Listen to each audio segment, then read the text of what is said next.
It was the afternoon of November 24th, 1971, a cold, drizzly Wednesday before Thanksgiving in Portland, Oregon. At the Northwest Orient Airlines counter, a man in his mid-40s, wearing a dark suit, a crisp white shirt, and a black clip-on tie, approached the gate. He carried a black briefcase and appeared to be a typical business traveler. He used the name Dan Cooper to purchase a one-way ticket for Flight 305, a short 30-minute hop to Seattle, Washington. The man boarded the Boeing 727, took seat 18C, and quietly ordered a bourbon and soda. He looked unremarkable, yet within minutes, he would orchestrate a crime so perfect that even 50 years later, the FBI remains baffled.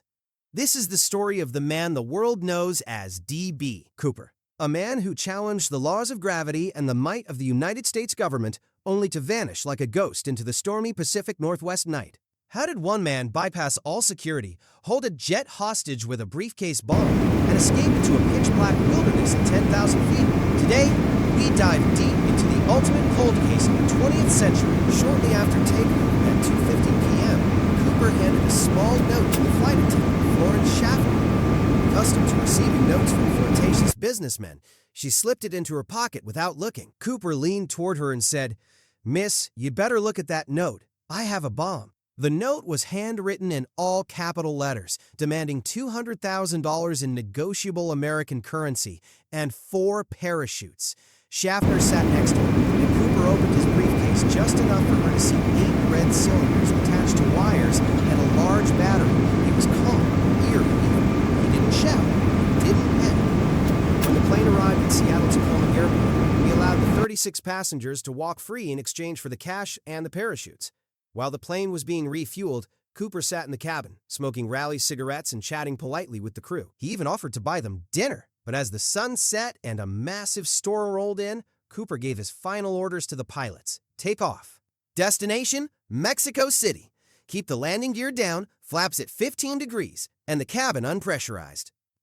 This was a man who knew exactly how a Boeing 727 operated. At 7:40 p.m., Flight 305 took off again into a violent thunderstorm. 5 military jets followed in the shadows, but the weather was so poor they couldn't see a thing. Suddenly, a warning light flashed in the cockpit. The aft stairs, the staircase located at the very back of the plane, had been lowered.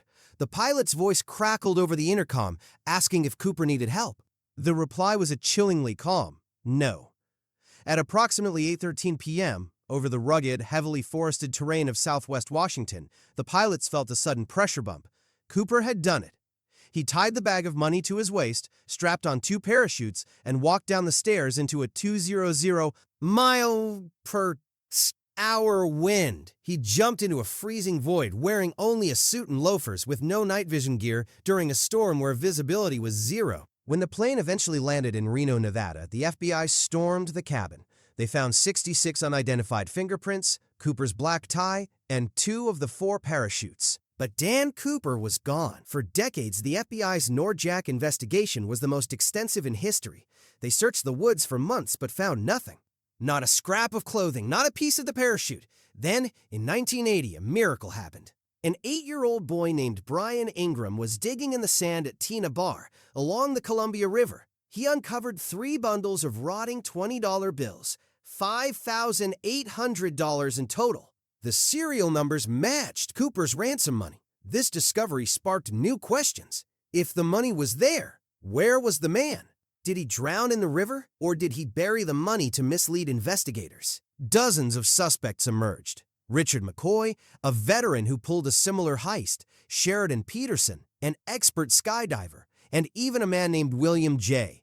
Smith. In 2016, after 45 years of dead ends, the FBI officially closed the case.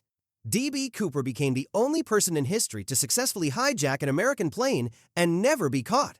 To the 55-plus generation of Americans, he remains a symbol of a different era, a mysterious figure who walked into the clouds and became a legend.